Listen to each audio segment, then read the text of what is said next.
Hello guys, ito yung ating bandbox trio. So, yan, maliit lang siya.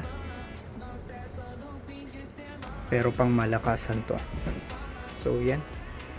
Meron siyang 4 na channel. 1, 2, 3, 4. Okay. Meron din siyang stem AI. So, ang ginagawa niyan, hinihiwalay niya yung mga tunog. Kung gusto mong marinig, gitara lang, boses lang, or others. Yung others sa mga tunog ng ibang instruments.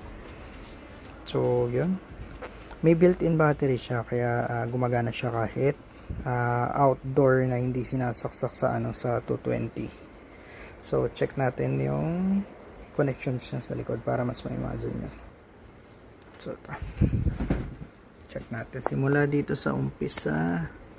So yun, channel 1, 2, 3, yung 4 niya Bluetooth, auxiliary in, USB, type C, pass through, tsaka output. So ito dito ka kung gusto mong hindi maingay, naka in-ear ka lang, pwede dyan sa may logo ito, headphone, headset. So yun, para ikaw lang makakarinig nung tugtog.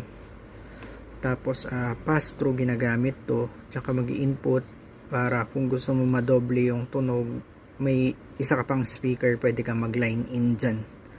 So yun, pwede kang magdagdag ng iba pang speaker, so mas lalakas yung tunog nito, pero malakas na tunog nito, astig to. So yun, ito yung niya, tawag dito dyan, yun, charging niya. So ito ay 220. So yun, harap ulit natin.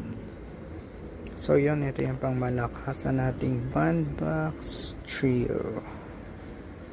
Okay, marami pang function yan. So sa susunod test natin kung ano ba yung mga function na yan